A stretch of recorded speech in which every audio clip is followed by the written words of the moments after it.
Shalom Bapak Ibu sekalian. Shalom. Kembali kita bertemu pada sore hari ini. Meskipun udara begitu dingin, tapi semangat kita boleh tetap hangat, bahkan menyala-nyala. Amin. Kita akan tunduk dalam doa, kita akan doa. Haleluya. Terima kasih Tuhan, untuk sore hari ini kami boleh kembali datang kepadamu. Kami boleh memuji dan membesarkan nama-Mu serta mendengarkan firman-Mu. Tuhan, pimpin kami. Meskipun udara dingin Tuhan, meskipun cuaca yang tidak baik Bapa, tapi kami percaya kuasa-Mu itu tetap nyata dalam kehidupan kami. Kami mau tetap bersuka cita bagimu Tuhan. Kami tetap mau memasyurkan nama-Mu dengan segenap hati kami, dengan segenap jiwa dan kekuatan kami. Terima kasih Bapa, kami serahkan ibadah kami dan pada sore hari ini, dari awal hingga akhirnya dalam tangan-Mu. Hanya Engkau saja yang memimpin kami. Urapi setiap kami Tuhan. Jamah setiap hati kami, lawat setiap hati kami Bapa, supaya kami boleh lebih-lebih lagi menyenangkan hati-Mu dan boleh lebih lagi boleh mengerti akan kehendak-Mu dalam kehidupan kami. Terima kasih Bapa, terima kasih. Kami serahkan ibadah kami dalam tangan-Mu. Hanya di dalam nama Tuhan Yesus kami berdoa dan mengucap syukur. Haleluya. Saat kami masuk ke hadirat-Mu Tuhan, kami mau menyembah Engkau, kami mau bersyukur di hadapan-Mu, karena hanya Engkau saja yang layak ditinggikan. Haleluya. Saat ku masuk ke hadirat-Mu, ku tersungkur dan sembah-Mu. Ku persembahkan korban syukurku yang terbaik bagimu. Ku bawa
buka hati kami Bapa, jamah setiap kami Tuhan, jamah kami, lawat setiap kami Bapa. Kami mau menyembah Engkau, oh haleluya, haleluya.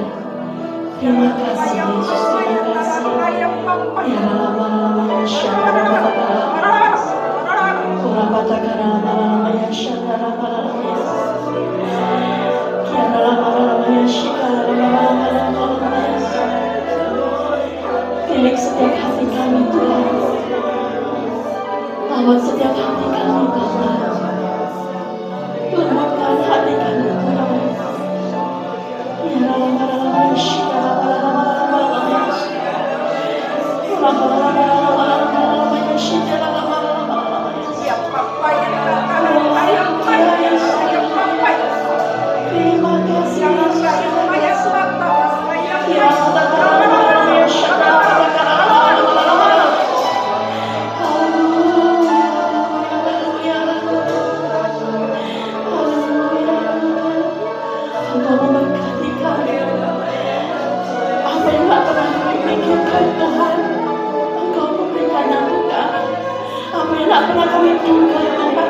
Engkau sudah menyediakan Tuhan. Terima kasih Bapa, terima kasih. Kasih-Mu yang begitu besar dalam kehidupan kami. Oh Tuhan, tak putus-putusnya kami mengucap syukur kepadamu Bapa. Engkau Allah yang akan luar biasa Tuhan. Terima kasih Bapa, terima kasih. Haleluya, haleluya. Ya lama-lama ya syadara batakara lama-lama ya saya. Lama-lama ya syikara lama-lama.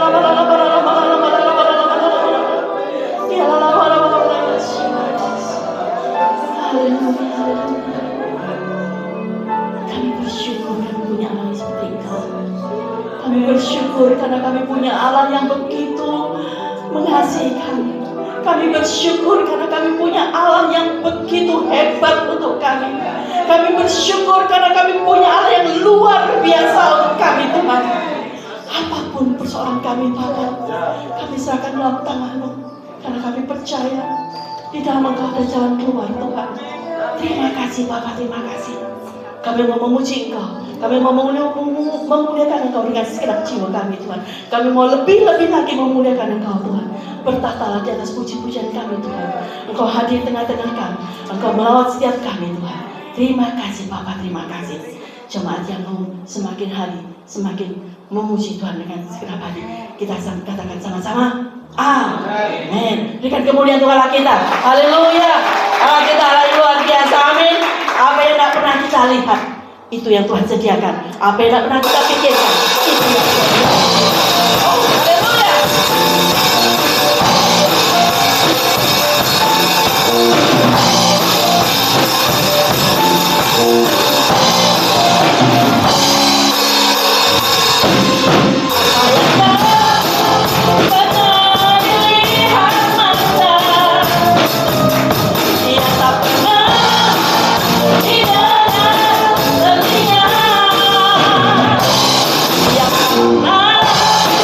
Nah,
Masih mau panas lagi? Kita panaskan rohani kita. Amin. Biarlah Tuhan mau menyelidiki hati kita. Apakah kita benar-benar sudah mengasihi Dia? Apakah kita benar-benar sudah mencintai Dia dengan segenap hati kita? Kita siapkan hati kita. Haleluya. Oh, terima kasih Tuhan.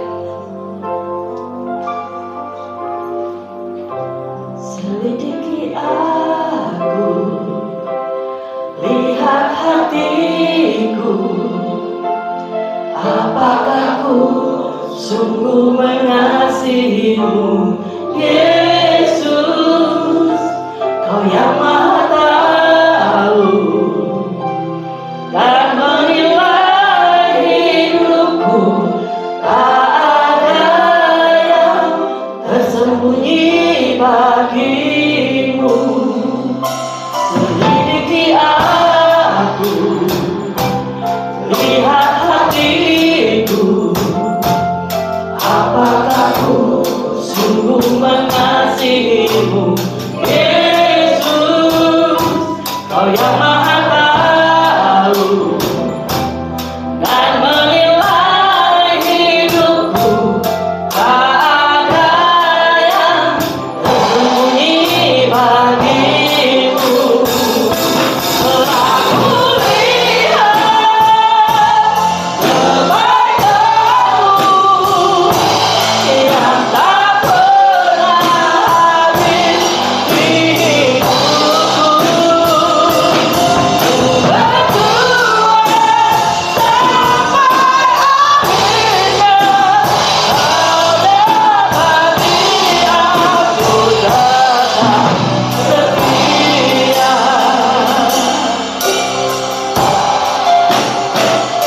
Selidiki aku, lihat hatiku, apakah ku sungguh mengasihimu, Yesus, Kau yang Maha tahu dan menilai hidupku, tak ada yang tersembunyi bagiku.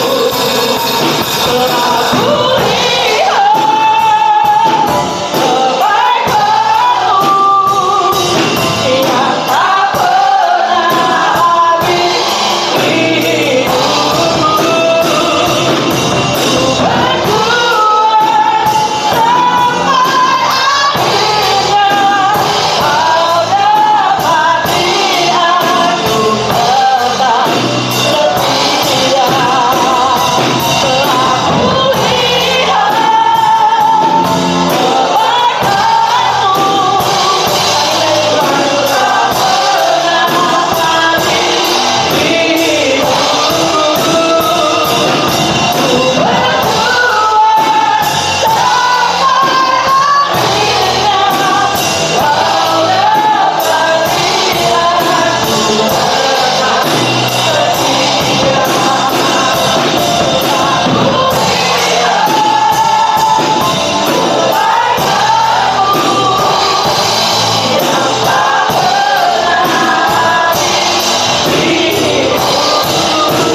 Kami bersyukur Tuhan malam hari ini kembali kami dapat berkumpul bersama-sama walaupun dalam cuaca yang kurang baik.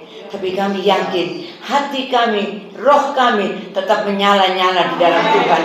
untuk datang mencari Tuhan, untuk datang mencari hadirat-Mu, karena kami rindu bersekutu dengan Tuhan. Sebab itu Tuhan, malam hari ini kami siapkan hati kami untuk Tuhan selidiki kami. Kalau di dalam kehidupan kami masih ada hal yang kurang berkenan di hadapan Tuhan, kami percaya lewat ibadah kami Tuhan akan mengerjakan sesuatu yang indah dalam hidup kami. Ada perubahan untuk setiap kami, sehingga kami menjadi umat Tuhan yang sungguh-sungguh berjalan seturut firman Tuhan, seturut kehendak Tuhan. Kami boleh memahami dan mengerti rencana Tuhan atas hidup kami. Kami tidak mau lari dari Engkau, tapi kami mau mendekat kepadamu, mau melekat dan berpaut kepadamu lebih sungguh dan lebih dalam lagi. Kami bersyukur Tuhan, segala pujian penyembahan yang kami naikkan, kami percaya kalau kami naikkan dengan hati yang sungguh-sungguh rindu untuk menyenangkan hati Tuhan, kami yakin Tuhan mendengar dan Tuhan hadir di tengah-tengah ibadah kami. Kehadiran Tuhan membawa kehidupan kami menuju kepada kesempurnaan yang Tuhan akan kerjakan terus dalam hidup kami, sampai pada akhirnya Tuhan kami boleh setia di dalam Tuhan, kami boleh mencapai kemenangan yang Tuhan janjikan. Terima kasih Bapak, kami sebentar akan menerima kebenaran firman-Mu. Urapi hamba-Mu Bapak Gembala yang akan menyampaikan firman Tuhan. Biarlah apa yang hamba-Mu sampaikan itu benar-benar pesan Tuhan untuk setiap kami, untuk mengoreksi hidup kami, untuk menegur kami, untuk mendidik kami, membawa kami kepada jalan yang Tuhan inginkan, supaya hidup kami berkenan di hadapan Tuhan. Tuhan urapi setiap kami, supaya ketika firman Tuhan datang, kami terima dengan hati yang terbuka, kami terima dengan sukacita, dan dengan melalui pengurapan Roh Kudus kami boleh dapat melakukan setiap kebenaran firman Tuhan. Terima kasih Bapak, terpujilah nama-Mu dari kekal sampai kekal. Hati kami telah siap untuk terima kebenaran firman Tuhan di dalam nama Tuhan Yesus Kristus yang menjadi Tuhan dan Juru Selamat kami. Haleluya, haleluya. Amin. Silakan duduk kembali. Shalom. Ya, puji Tuhan Bapak Ibu Saudara yang dikasihi Tuhan.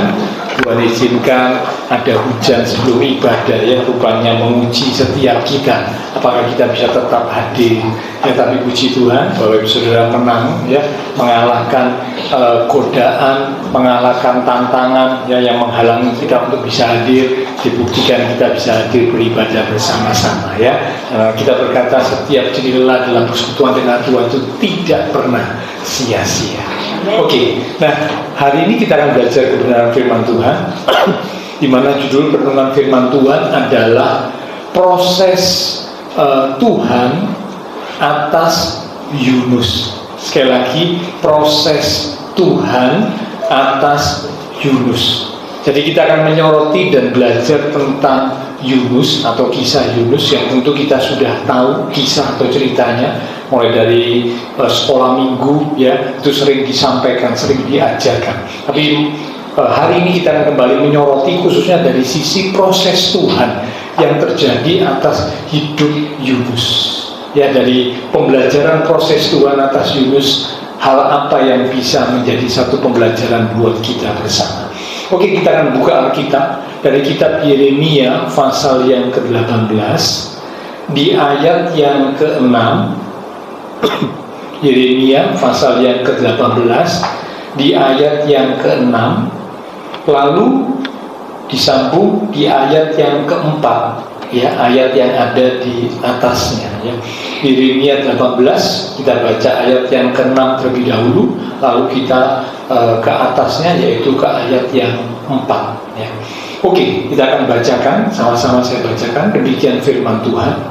Masakan aku tidak dapat bertindak kepada kamu seperti tukang periuk ini, hai kaum Israel?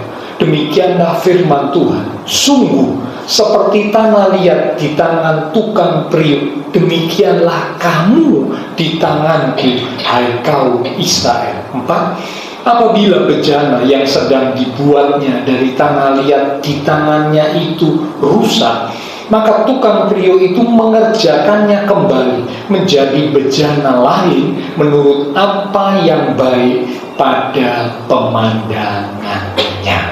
Amin. Nah, Bapak Saudara, Tuhan menggambarkan seperti tukang periuk membuat bejana tanah liat. Demikianlah kita umat Tuhan di hadapan Tuhan.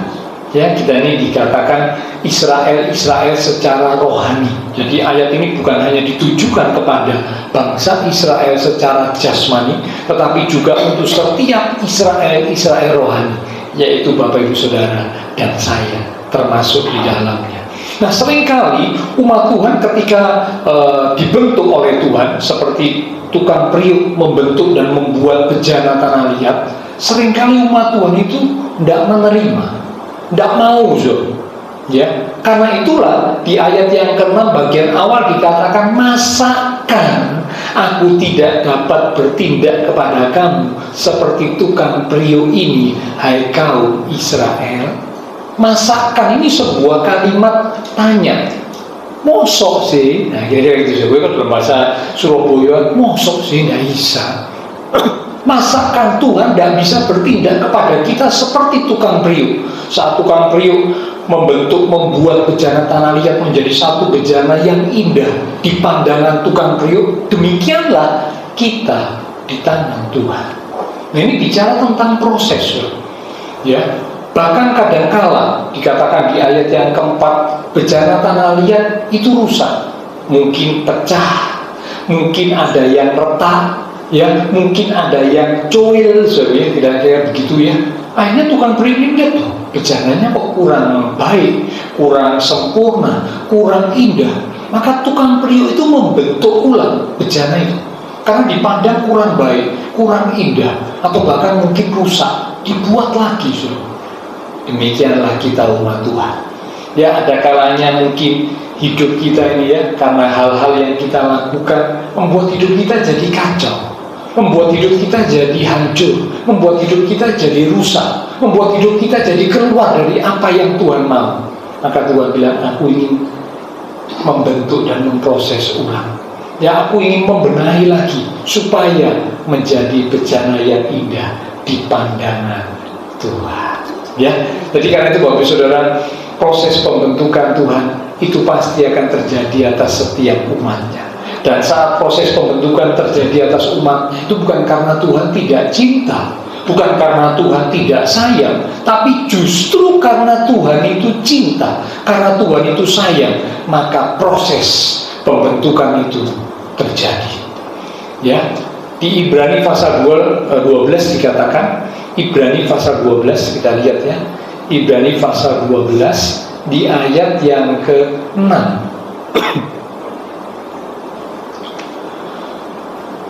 Karena Tuhan menghajar orang yang dikasihinya, yang dikasihi Tuhan, dan ia menyesal orang yang diakuinya sebagai anak.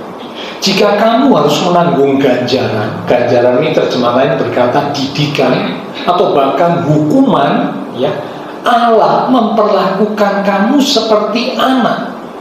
Di manakah terdapat anak yang tidak dihajar oleh ayahnya? 8. Tetapi jikalau kamu bebas dari ganjaran, bebas dari didikan, bebas dari hukuman yang harus diderita setiap orang, maka kamu bukanlah anak, tetapi anak-anak gampang. Ayat ini menegaskan bahwa saat Tuhan menunjukkan kasih-Nya kepada umatnya, maka Tuhan itu mendidik, Tuhan itu membentuk, Tuhan itu memproses, Tuhan itu menghajar. Bahkan kalau anaknya salah, anaknya keluar dari apa yang dikehendaki Tuhan, maka datanglah didikan, datanglah ajaran, datanglah proses dalam kehidupan anaknya, supaya apa? Anaknya dikembalikan ke posisi yang benar, ke posisi yang Tuhan mau. Ya, itu bukti bahwa Tuhan cinta. Tapi kalau Tuhan tidak cinta, dilepas sama Tuhan, ya sudah, melakukan kesalahan, hidup tidak benar, hidupnya kacau, hidupnya hancur, hidupnya rusak, dilepas. Kok sepertinya tidak ada proses ya. Ingat beberapa waktu yang lalu ya, kita menerima kebenaran firman Tuhan yang disampaikan oleh Pak Kennedy, ya, yang mengatakan bahwa kadang-kadang orang benar ini iri ya kepada orang fasik. Orang fasik itu kelihatannya badannya gemuk, sehat, ya, sukses, makin jaya, makin kaya. Sementara Asaf berkata mau belajar hidup benar, tapi kok mengalami masalah, kesulitan, tantangan, sampai sempat iri, ya, sempat cemburu, sempat iri. Waduh, kita yang mau belajar hidup benar mengalami tantangan, masalah. Orang fasik hidupnya tidak karu-karuan, hidupnya keluar dari apa yang Tuhan mau, tapi kok tambah sukses, tambah jaya, tambah gemuk. Ya, itu kata pemazmur Asaf berkata demikian. Tapi akhirnya Asaf tahu, ya, Asaf sadar bahwa ternyata setelah mereka sukses sampai pada satu titik, tiba-tiba orang fasik itu dihancurkan, diremukkan, dan tidak bisa dipulihkan. Itu tanda bahwa orang fasik ini sudah dilepas oleh Tuhan. Karena fasik tidak mau dididik, tidak mau diproses, tidak mau dibentuk oleh Tuhan, melawan sampai pada satu titik oleh Tuhan dilepas. Ya sudah, akhirnya hancur. Kelihatan kesuksesannya cuma sesaat, tapi akhirnya hancur. Tapi anak-anak Tuhan yang dicintai Tuhan, justru Tuhan didik kita, Tuhan proses kita, Tuhan bentuk kita supaya jadi bejana yang indah di hadapan Tuhan. Nah, hari ini kita akan lihat kisahnya tentang Yunus, ya, secara lengkap. Nanti Bapak Ibu bisa baca kitab Yunus mulai dari pasal 1 sampai pasal 4. Tidak panjang, cuma 4 pasal, ya. Tapi malam ini tidak kita baca semua, nanti Bapak Ibu sudah bisa baca sendiri. Hanya beberapa ayat saja yang kita lihat, yang akan kita belajar tentang proses Tuhan atas Yunus, supaya Yunus dikembalikan, ya, Yunus berada kembali pada apa yang Tuhan mau. Nah, yang pertama, dari proses Tuhan atas Yunus kita bisa belajar 3 hal, ya. Yang pertama, kita lihat dari Yunus pasal pertama di ayat yang ketiga mulai. Yunus pasal pertama di ayat yang ketiga mulai.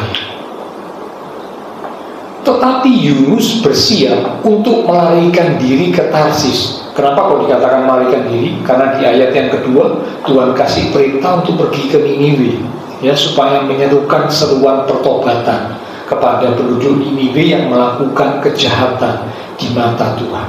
Nah, tapi Yunus lari ke Tarsis, jauh dari hadapan Tuhan.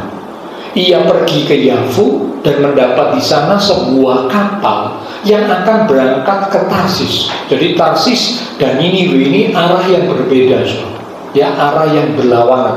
Tuhan suruh ke Niniwe, tapi Yunus justru melarikan diri, melakukan perjalanan ke arah yang berbeda, yaitu Tarsis. Ia membayar biaya perjalanannya, lalu naik kapal itu untuk berlayar bersama-sama dengan mereka ke Tarsis, jauh dari hadapan Tuhan. Jangan ditutup dulu, ya. Kata jauh dari hadapan Tuhan di ayat yang ketiga ini sampai diulang 2 kali, menunjukkan bahwa Yunus sungguh-sungguh keluar dari apa yang Tuhan mau. Tuhan kasih perintah ke Niniwe, tapi Yunus mengambil arah berbeda.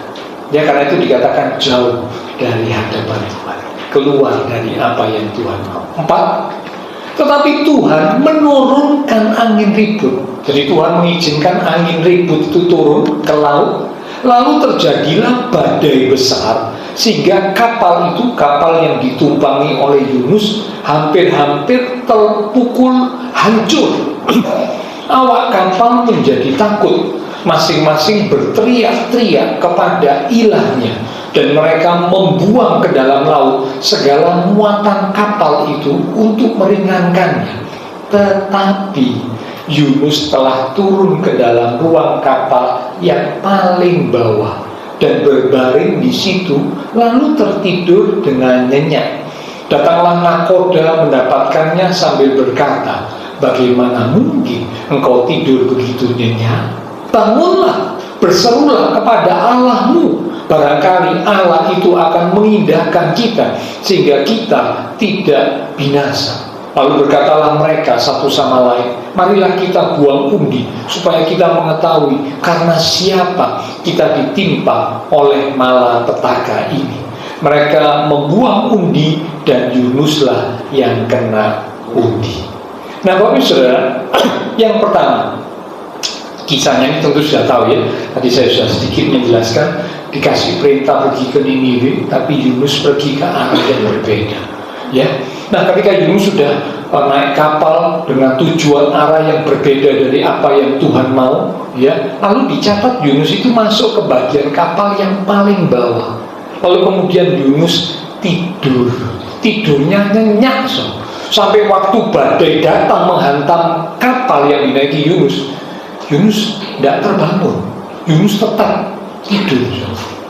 Ya, nah yang pertama, proses Tuhan atas Yunus yang kita bisa pelajari yang pertama adalah proses Tuhan itu akan terus dilakukan atau dikejar. Orang yang diproses oleh Tuhan, maka orang itu akan terus dikejar oleh Tuhan. Proses Tuhan akan terus terjadi dalam hidup orang itu. Tidak bisa mau lari kemanapun kalau Tuhan mau memproses, tetap proses Tuhan itu akan datang. Tidak bisa lari, tidak bisa menghindar, tidak bisa sembunyi.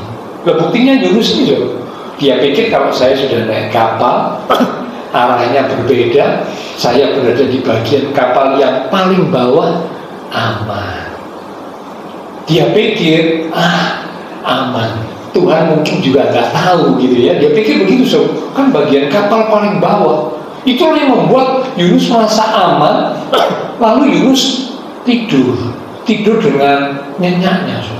Bahkan saat badai menghantam kapal atas seizin Tuhan, tetap Yunus itu tidur. Ya, jadi kita lihat di sini bahwa meskipun Yunus berada di bagian kapal yang paling bawah, tetap Tuhan kejar Yunus. Sampai ketika akhirnya dibuang undi, ya, karena itu awak kapal kan bingung, ya cari tahu siapa ya penyebabnya sehingga kapal ini dihantam badai seperti ini. Ya, apa penyebabnya? Siapa yang menyebabkan? Lalu dibuang undi. Sekali lagi bukan kebetulan, yang kena undi itu adalah Yunus. Bukan undian berhadiah, saudara ya. Kalau dapat undian berhadiah semua senang, saudara. Tapi ini bukan undian berhadiah, tapi undian untuk mencari tahu siapa yang menyebabkan badai datang menghantam kapal. Yunus yang kena undi. Jadi ini menunjukkan bahwa dikejar oleh Tuhan.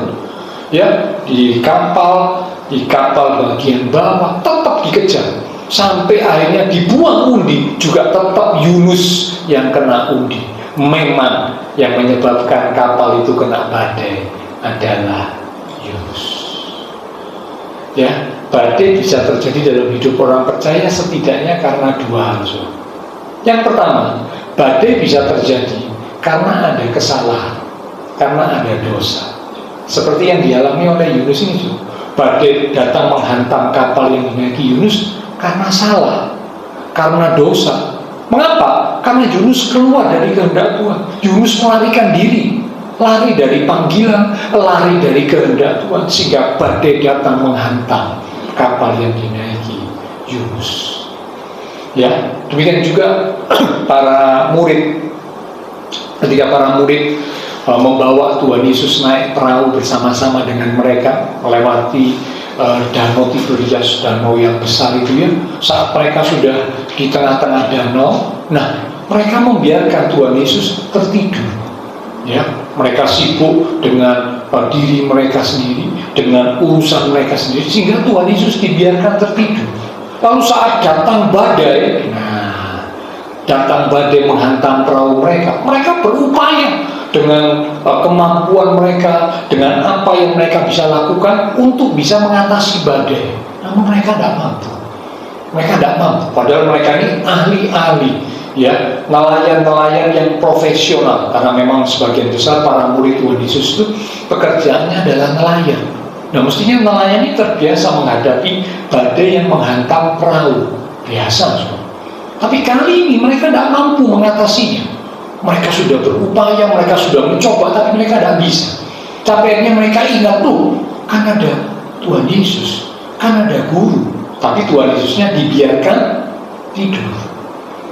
Ya, dibangunkan. Mereka dengan segera bangunkan, "Guru, apakah engkau tidak peduli kalau kita binasa?" Ya, badai bisa datang menghantam dalam kehidupan umat Tuhan, karena umat Tuhan rohaninya mulai tertidur, rohaninya mulai suam, mulai gak sungguh-sungguh lagi kepada Tuhan.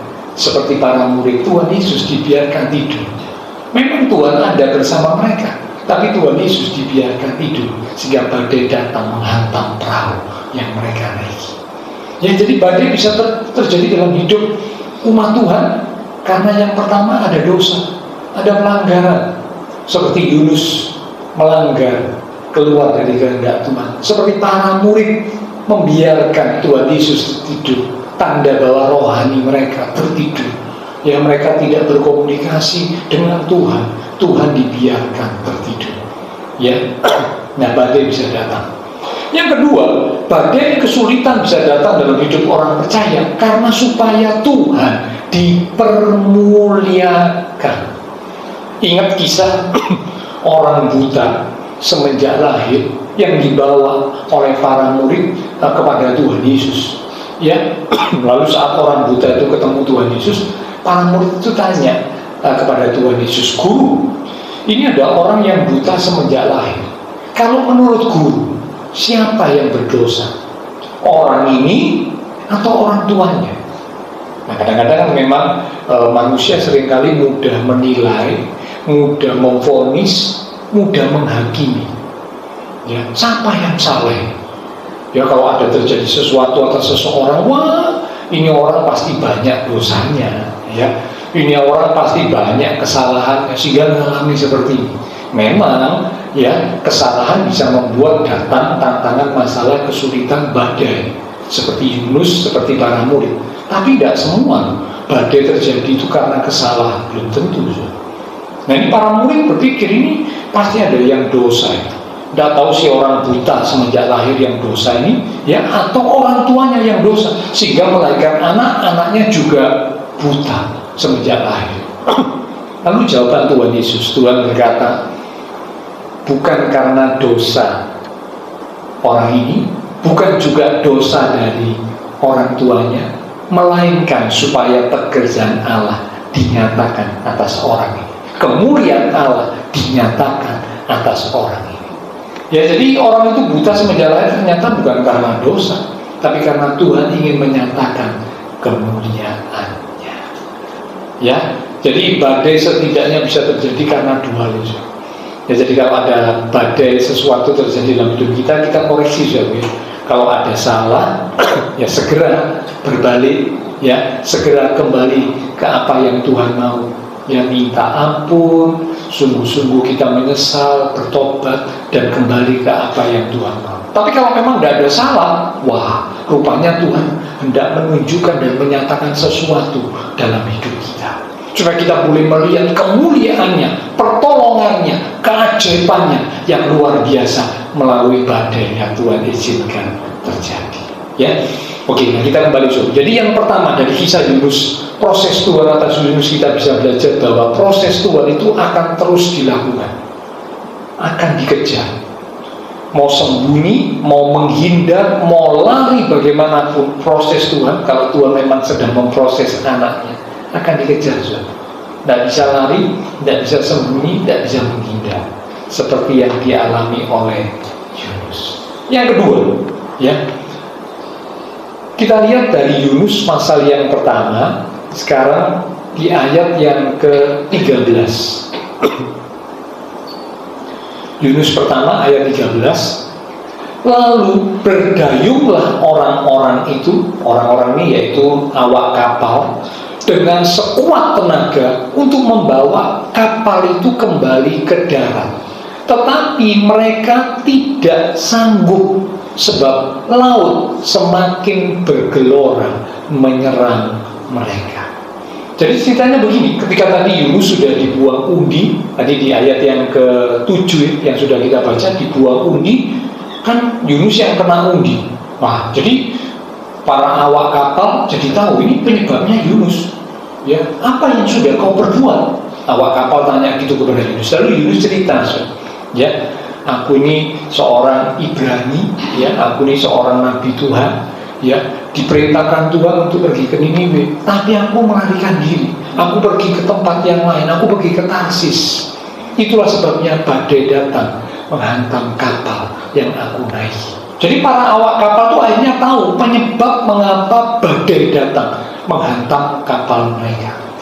Nah, ketika mereka dengar itu, ya, mereka tahu apa penyebabnya. Lalu Yunus ini ngomong, lemparkanlah aku ke dalam laut. Kalau kamu melemparkan aku, kalau kalian melemparkan aku ke laut, ini badainya akan jadi tenang, badainya akan berhenti. Nah, tapi para awak kapal ini berpikir, ya, secara manusia bagaimana mungkin melemparkan orang ke laut yang sedang ada badai. Waduh, kok kejam sekali ya, sepertinya kok jahat. Mereka tidak sampai hati. So. Ini lagi ada badai di laut, masa ini Yunus dilemparkan? Wah, sepertinya kejam ya, mereka tidak sampai hati. So. Nah, karena itu dicatat di ayat yang ke-13 ini, para awak kapal itu berupaya berjuang supaya tidak melemparkan Yunus, tapi kapal yang dihantam badai ini dibawa kembali dekat dengan daratan supaya mereka bisa selamat. Maksudnya begitu. Mereka berjuang ya dengan sekuat tenaga, dikatakan mereka mendayung, kapal itu didayung untuk bisa kembali ke daratan, dekat dengan daratan, sehingga mereka bisa selamat tanpa perlu melemparkan Yunus ke laut. Tetapi dikatakan tidak mampu, tidak bisa. Ya, mereka mencoba berupaya tapi tidak bisa. Pelajaran yang kedua yang kita bisa ambil tentang proses Tuhan atas Yunus yang kedua, ketika Tuhan memproses umatnya, maka kalau umat Tuhan itu semakin waktu diproses itu semakin melawan, semakin tidak nurut, maka waktu prosesnya itu akan semakin panjang.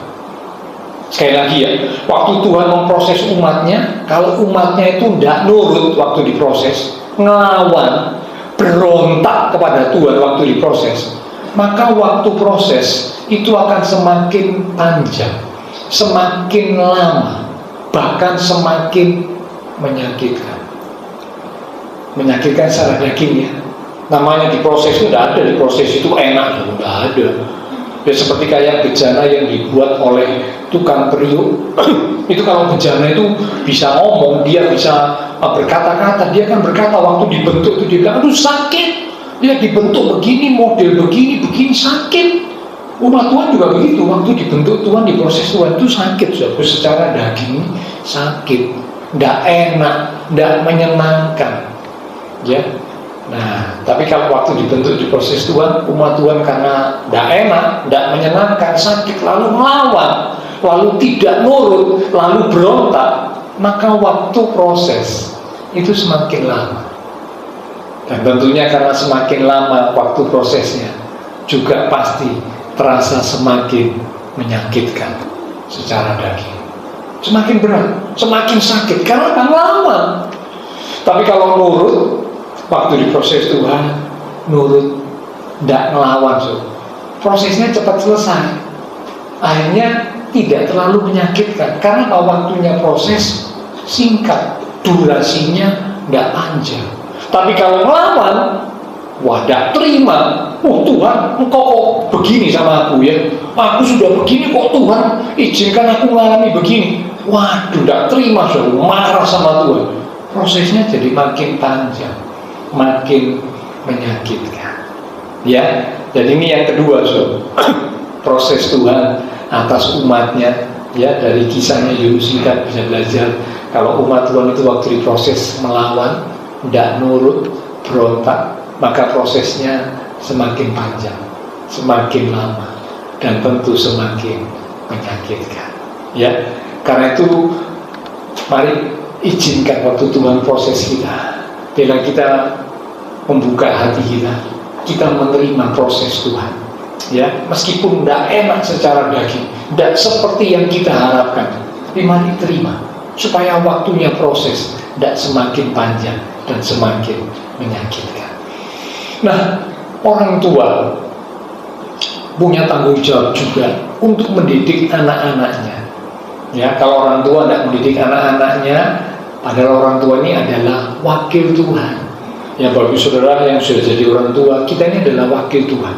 Saat anak-anak hadir di dunia ini melalui kita orang tua, Tuhan titipkan anak-anak yang adalah anugerah kepada kita orang tua. Untuk apa? Kita orang tua ini punya tanggung jawab mendidik, mendewasakan, menjadikan mereka generasi-generasi ilahi yang takut akan Tuhan.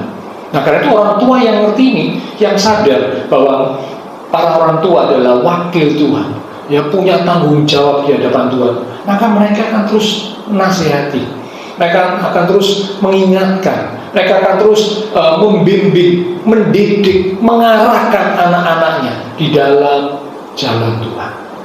Ya, karena itu jangan pernah berhenti, saudara ya, para orang tua, jangan capek, jangan lelah.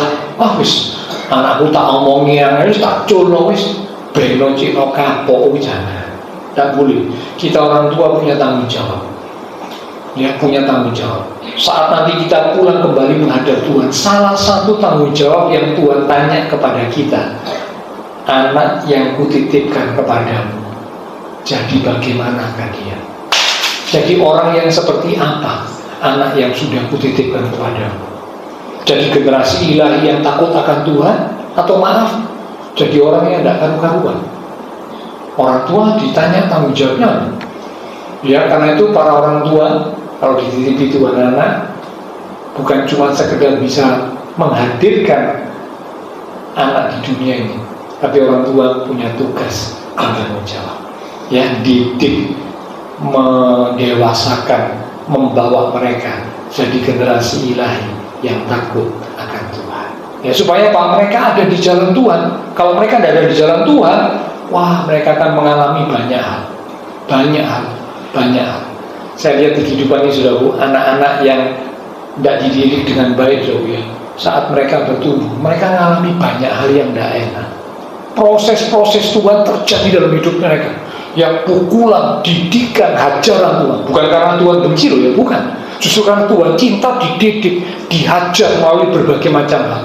Karena apa? Orang tuanya kurang ajari, orang tuanya kurang didik di dalam kebenaran. Nah, kalau orang tua sudah didik dalam kebenaran, anak-anaknya enak, tidak perlu lagi mengalami proses Tuhan yang berat. Karena apa? Melalui orang tua yang mendidik, melalui orang tua yang mengarahkan, anak-anak sudah ada di jalan Tuhan. Ya, jadi karena itu orang tua jangan lupa loh ya, tugas tanggung jawabnya. Karena itu akan ditanya oleh Tuhan saat kita menghadap Tuhan. Ya, jadi karena itu kalau punya anak, itu bukan cuma senang ya punya anak, tapi kita punya tugas tanggung jawab ya, untuk membawa anak-anak jadi generasi ilahi yang takut akan Tuhan. Oke, itu yang kedua. Proses Tuhan semakin melawan, semakin tidak nurut, maka waktunya semakin panjang dan semakin menyakitkan. Yang ketiga, yang terakhir, proses Tuhan. Proses Tuhan atas Yunus ditunjukkan bisa melalui apa saja dan siapa saja. Sekali lagi, proses Tuhan atas Yunus bisa melalui apa saja dan siapa saja. Kalau saudara baca kisahnya Yunus, ada banyak yang dipakai Tuhan untuk ikut ya, bekerja bersama Tuhan memproses hidup Yunus. Apa saja Pak yang dipakai Tuhan? Banyak, saudara. Yang pertama yang dipakai Tuhan adalah angin ribut. Angin ribut yang menghantam kapal yang dinaiki Yunus itu dipakai oleh Tuhan. Ya. Lalu yang kedua selain angin ribut, yang kedua yang dipakai oleh Tuhan adalah ikan yang besar. Itu kalau Bapak Ibu baca ya, Yunus akhirnya oleh para awak kapal dilemparkan ke laut. Karena mereka sudah tidak bisa nih, membawa kapal mendayung dengan sekuat tenaga kembali ke daratan, tidak bisa, tidak mampu. Akhirnya dengan berat hati terpaksa mereka melemparkan Yunus ke laut. Dan ajaib, saat Yunus dilemparkan ke laut, badai yang begitu besar tiba-tiba bisa jadi tenang. Itu sampai para awak kapal yang ada di kapal itu semuanya itu heran. Wow, Allahnya Yunus ini luar biasa ya. Begitu Yunus yang melanggar firman Tuhan dilemparkan ke laut, itu langsung badai yang bergelora yang tidak bisa diatasi oleh mereka itu bisa jadi tenang, sampai mereka akhirnya mempersembahkan korban kepada Allahnya Yunus. Dan begitu Yunus dilemparkan ke laut, Alkitab menceritakan atas penentuan Tuhan datanglah ikan yang besar dan menelan Yunus. Ternyata suku, bukan cuma angin ribut yang bisa dipakai oleh Tuhan, ikan yang besar juga bisa dipakai oleh Tuhan untuk turut memproses Yunus. Dan luar biasanya ikannya ini tidak memakan Yunus ya, tidak mengunyah gitu ya. Kalau ini ikan besarnya dimakan, dikunyah, wah, ya enggak, ikan besar ini cuma nelan Yunus, masuk di dalam perut ikan tanpa dikunyah oleh ikan besar. Wah, luar biasa, ikan besar bisa dipakai oleh Tuhan untuk turut memproses Yunus. Lanjut, bukan cuma ikan besar, pohon jara. Ya, pohon jara ini adalah pohon yang ditumbuhkan oleh Tuhan. Ya, kisahnya begini. Ketika Yunus sudah ditelan oleh ikan besar, ya, selama 3 hari ada di perut ikan. Wah, Yunus sudah putus asa, ya. Dalam perut ikan itu pasti tidak karu-karuan, so. Ya, pasti, so. Ya, sudah bisa bayangkan dalam perut ikan itu sudah baunya pasti tidak karu-karuan. Saudara, ini melihat ikan yang tidak diolah dengan baik saja sudah menimbulkan bau yang tidak enak. Nah, ini ada dalam perut ikan dengan segala macam hal yang ada di dalam perut ikan. Pasti baunya tidak enak. Tempat yang tidak nyaman buat Yunus. 3 hari Yunus ada di perut ikan. Tapi akhirnya atas penentuan Tuhan, Alkitab mencatat ikan itu memuntahkan. Ya, sekali lagi, ikan itu memuntahkan Yunus. Yang ada dalam perut ikan itu dimuntahkan, belum keluar, ya, utuh. Tidak ada tubuh Yunus yang cacat atau luka, tidak ada. Ditumpahkan, dimuntahkan oleh ikan itu. Dan ajaibnya, dimuntahkannya itu di daratan dekat dengan Niniwe, tempat Tuhan kasih perintah Yunus untuk pergi ke Niniwe. Jadi benar-benar ikan besar dipakai oleh Tuhan. Ya, luar biasa. Saya pikir kalau ikan besar saja bisa dipakai Tuhan, maka saya percaya Bapak Ibu Saudara saya tentu bisa dipakai oleh Tuhan. Karena kita ini lebih daripada ikan, toh. Nah, cuman sayangnya kadang-kadang itu umat Tuhan itu waktu mau dipakai Tuhan tidak mau, menolak. Ya, nggak tahu alasannya apa ya. Banyak alasan kan. Oh, saya belum siap, oh saya belum mau, saya belum bisa, oh begini, saya masih repot, saya masih ini dan sebagainya. Menolak. Sayang, ya, ikan besar saja mau dipakai oleh Tuhan, apalagi kita anak-anaknya. Pasti kita bisa dipakai lebih daripada ikan besar itu. Nah, ketika Yunus sudah dimuntahkan di daratan Niniwe, terpaksa, ya, Yunus dengan terpaksa akhirnya, karena sudah ada di perut ikan 3 hari, ya, dia sudah ketakutan, sudah putus asa, sekarang bisa kuat di daratan Niniwe. Wah, dia senang. Tapi satu sisi dia, waduh, berarti aku mesti melakukan tugas yang Tuhan perintahkan. Nah, Yunus ini menolak untuk memberitakan seruan pertobatan ke penduduk Niniwe. Mengapa? Niniwe itu adalah ibu kota dari Asyur, bangsa atau kerajaan Asyur. Bangsa atau kerajaan Asyur ini adalah salah satu musuhnya bangsa Israel. Nah, bangsa Asyur ini sering menekan, menindas, membuat bangsa Israel itu menderita. Sering, ya. Nah, itulah sebabnya waktu Yunus dikasih perintah pergi ke Niniwe untuk menyerukan seruan pertobatan, Yunus nggak mau. Karena Yunus pikir begini loh, ini bangsa Asyur dengan ibu kotanya Niniwe ini bangsa yang sering membuat bangsa Israel, bangsaku, menderita. Sekarang kok disuruh bertobat, wah, kan enak, tidak kena hukuman Tuhan, tidak mau aku tidak mau. Biar nanti bangsa Asyur, Niniwe ini dihukum Tuhan, biar kapok rasa no. Nah, kira-kira begitu. Karena sudah berulang kali membuat bangsa Israel menderita. Ya, pikirnya Yunus begitu. Itulah sebabnya Yunus menolak, tidak mau pergi ke Niniwe. Tapi kali ini terpaksa, sudah masuk perut ikan 3 hari, ya, ini bisa keluar dengan selamat. Wah, terpaksa sudah ya, dimuntahkannya oleh ikan juga di daratan dekat dengan Niniwe, sudah terpaksa, tidak ada pilihan. Jadi dengan berat hati Yunus menyerukan seruan, bertobatlah. Kalau kamu tidak bertobat, ini penduduk kota Niniwe akan dihancurkan oleh Tuhan. Penduduk Niniwe akan dihukum oleh Tuhan. Dan luar biasanya, ketika Yunus menyerukan seruan kepada penduduk Niniwe, ini orang kafir, ya, bangsa Asyur itu orang kafir. Luar biasa. Mereka punya respon yang luar biasa.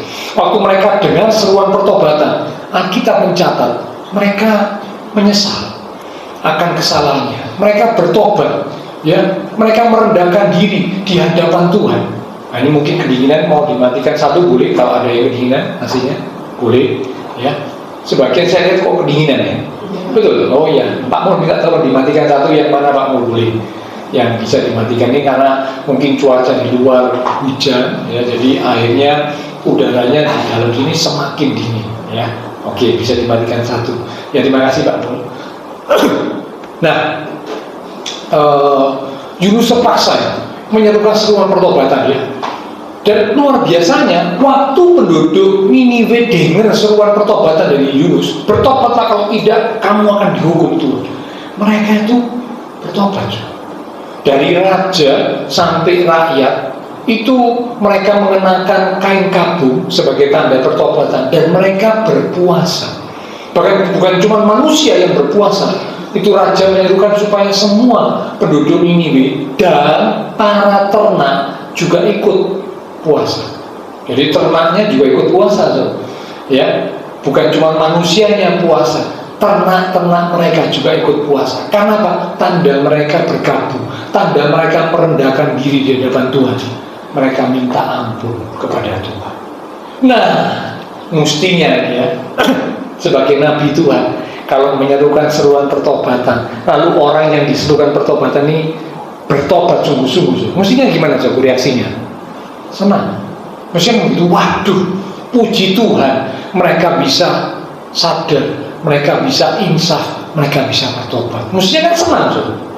Tapi Alkitab mencatat justru Yunus ini marah. Ayo kita lihat coba, ini sebagai ayat yang terakhir. Yunus pasal yang keempat. Kitab Yunus pasal yang keempat, di ayat yang pertama mulai. Tetapi hal itu sangat mengesalkan hati Yunus, lalu marahlah ia. Hal apa yang membuat Yunus jadi kesel, jadi marah? Dua.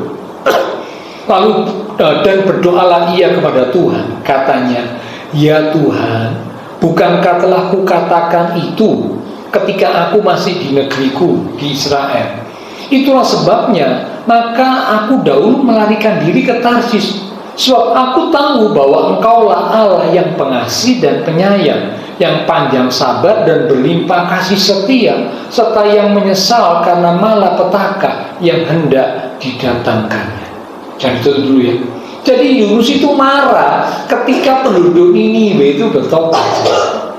Aneh nih ya, nabi Tuhan yang aneh sih. Mestinya nabi Tuhan itu kalau tugasnya disampaikan, dilakukan, lalu orang yang diserukan pertobatan itu denger, ya, lalu sungguh-sungguh meresponi dengan baik, bertobat, mestinya kan senang juga. Tapi ini enggak. Yunus malah marah, kesel, ngamuk. Itu loh Tuhan. Akhirnya mereka bertobat, mereka tidak jadi dihukum. Itu loh dulu, makanya sebabnya aku lari, aku tidak mau ke Niniwe. Nah, jadi tujuannya Yunus itu tadi saya sudah katakan, Yunus mau supaya Niniwe itu tetap dihukum, tidak bertobat dan tetap dihukum. Itu keinginan Yunus.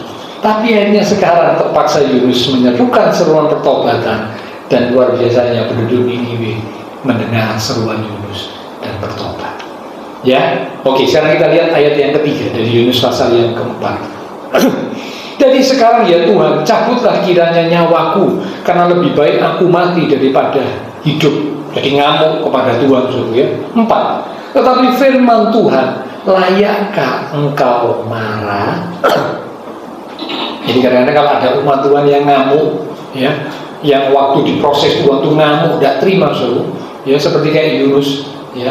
Tuhan itu tanya loh kepada umatnya, pantas tak kamu itu marah? Ya, jadi kalau ada umat Tuhan ngaku, Tuhan engkau kok begini kepadaku, wah aku jadi susah, aku jadi menderita dan sebagainya. Tuhan itu akan tanya seperti Tuhan tanya Yunus, patutkah, layakkah engkau marah? 5. Yunus telah keluar meninggalkan kota itu dan tinggal di sebelah timurnya. Jadi sesudah menyerukan seruan pertobatan Niniwe, Yunus keluar dari kota Niniwe lalu tinggal di sebelah timur Niniwe.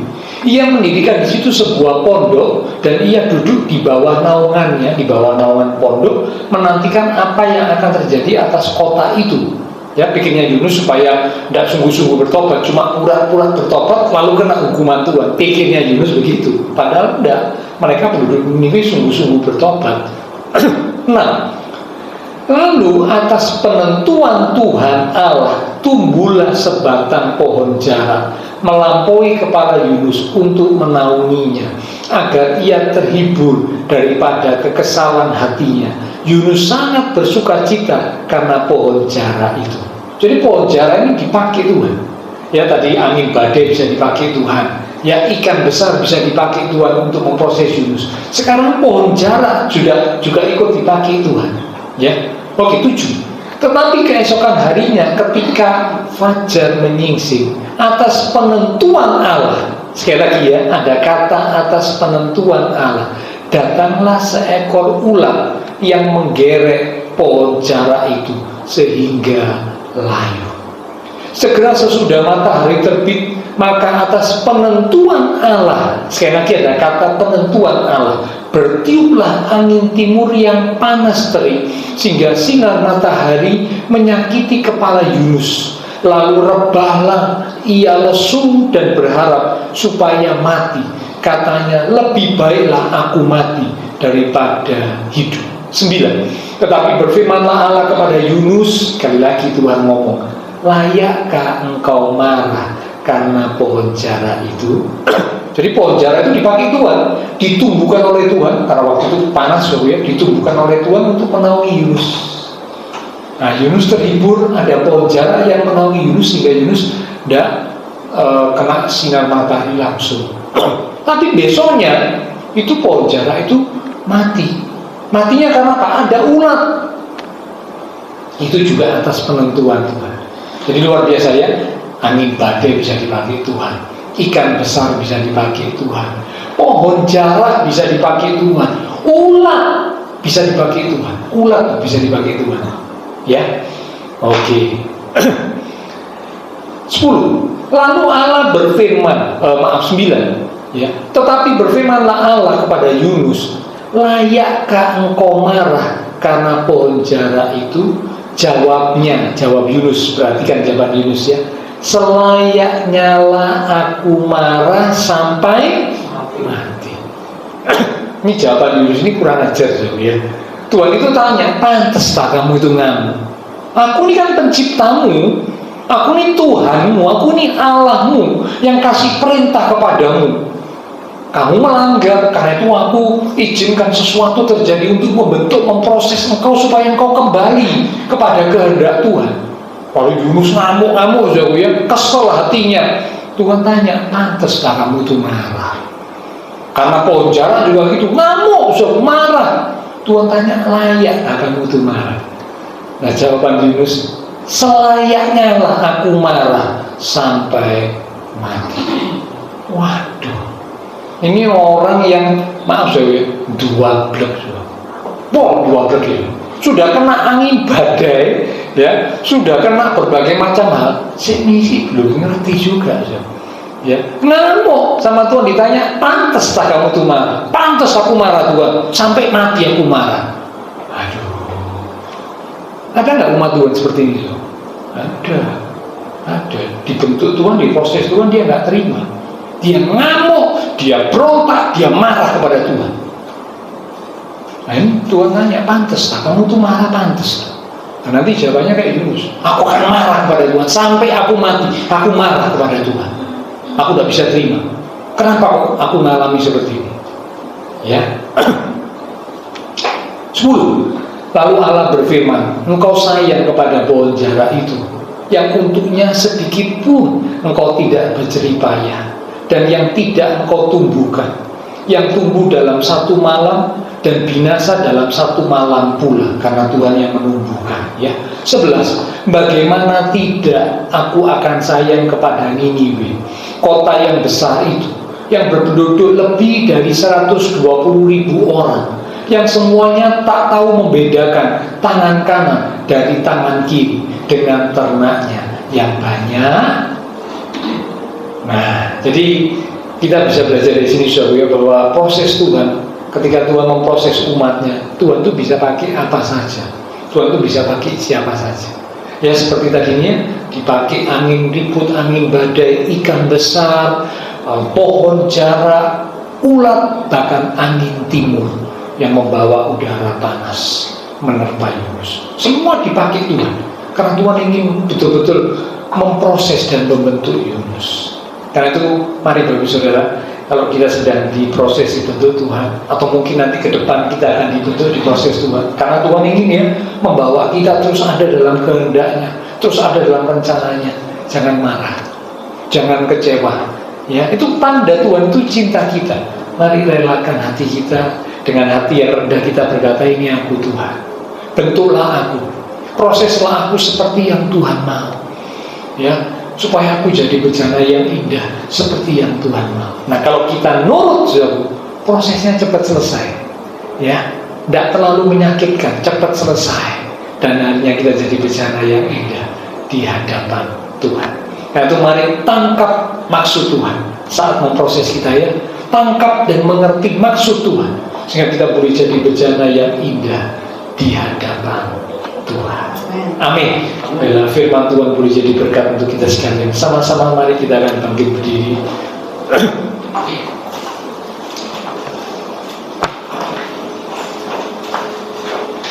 Izinkan Tuhan beracara atas setiap hidup kita. Kita sadar akan kekurangan, kelemahan kita. Karena ada kekurangan, kelemahan, maka Tuhan akan membentuk, memproses kita supaya kita semakin disempurnakan, kita boleh menjadi semakin indah di hadapan Tuhan. Nah, karena itu saat dibentuk, diproses Tuhan, mari relakan hati kita. Dengan hati yang rendah kita berkata, Tuhan, ampuni aku rindu, aku mau Tuhan untuk dibentuk dan diproses Tuhan. Meskipun secara daging tidak enak, secara daging menyakitkan, tapi aku mau, karena aku tahu Engkau punya rencana yang indah atas hidupku. Karena itu Tuhan, aku relakan hatiku, aku izinkan Tuhan membentuk, memproses hidupku, supaya aku jadi bejana yang indah di hadapan Tuhan, yang membuat hidupku boleh semakin menyukakan hati Tuhan. Malam ini Tuhan, hamba sudah menyampaikan pesan kebenaran tentang proses Tuhan atas Yunus. Kami boleh belajar darinya. Hamba terbatas untuk berkata dan menjelaskan. Allah Kudus yang akan terus mengingatkan firman yang sudah kami terima, sehingga ketika kami sedang mengalami proses pembentukan Tuhan, benar-benar kami izinkan Tuhan bekerja, sehingga hidup kami boleh semakin diubahkan, hidup kami boleh menjadi semakin indah di hadapan Tuhan. Terima kasih Tuhan, terima kasih. Hamba berdoa untuk setiap umat Tuhan, diberkati iman rohani, diberkati keluarga rumah tangga, diberkati usaha pekerjaan, diberkati studi sekolah, diberkati kesehatan kami. Bahkan Kau berjanji menyediakan masa depan yang indah penuh dengan pengharapan bagi setiap umat yang sungguh-sungguh percaya, yang sungguh-sungguh mengandalkan Tuhan dan mau belajar hidup di dalam kebenaran dan kehendak Tuhan. Lalu berdoa untuk setiap jemaat Tuhan yang tidak bisa hadir, untuk mereka-mereka yang sakit, Tuhan Kau jamah, berikan kekuatan, kesehatan, kesembuhan di dalam nama Tuhan Yesus. Oleh biru Tuhan Yesus, yang sakit disembuhkan, yang lemah dikuatkan, yang susah dihiburkan. Kami sedang menghadapi masalah, tantangan, kesulitan, biarlah dengan iman yang teguh kami tetap menanti-nantikan Tuhan. Kami percaya Tuhan akan menyatakan pertolongan tepat pada waktunya. Terima kasih Tuhan. Semua yang sudah melayani, persembahan yang dipersembahkan, apapun yang dilakukan oleh setiap umat-Mu karena mengasihi Engkau, Allah sumber segala berkat, akan memberkati kembali dan memakai hidup kami untuk kami boleh lebih lagi memuliakan Tuhan. Kami berdoa memberkati bangsa negara kami Indonesia, pemimpin-pemimpin bangsa kami, kota kami Surabaya, bahkan juga tetangga lingkungan sekitar gereja Tuhan. Tidak lupa kami berdoa untuk pemilu yang akan datang beberapa hari Tuhan ke depan. Kami serahkan ke dalam tangan Tuhan. Biarlah Engkau yang memproteksi, Engkau yang melindungi, Engkau yang menyertai, Engkau yang memberkati, sehingga pemilu boleh berjalan dengan baik, dengan lancar, dengan aman. Bahkan boleh ditunjuk pemimpin-pemimpin bangsa yang takut akan Tuhan, sehingga bangsa kami Indonesia boleh menjadi bangsa yang adil, makmur, diberkati Tuhan. Lalu kami serahkan sepenuhnya pelaksanaan pemilu ke dalam tangan Tuhan. Engkau yang melindungi, menyertai, dan memberkati. Terima kasih Tuhan, memberkati setiap jemaat Tuhan yang berulang tahun sepanjang minggu ini. Dengan pertambahan usia yang Tuhan beri, membawa kami semakin dekat Tuhan, semakin sungguh-sungguh di dalam Tuhan. Terima kasih Tuhan. Setelah selesai ibadah, kami akan berpisah satu dengan yang lain, kembali ke aktivitas kami, kembali ke keluarga rumah tangga kami. Biarlah segala berkat, anugerah, damai, sukacita yang melimpah dari Allah Bapa Surga, kasih Tuhan Yesus Kristus, dan persekutuan dengan kuasa Roh Kudus akan terus memimpin menuntun langkah kehidupan setiap kita. Itu terus kita sekalian mulai malam ini sampai Maranatha Tuhan Yesus datang kembali. Di dalam nama Tuhan Yesus Kristus, semua yang percaya diberkati Tuhan. Mari bersama dengan iman kita berkata amin. Tuhan berkati kita sekalian. Sampai berjumpa di waktu yang akan datang.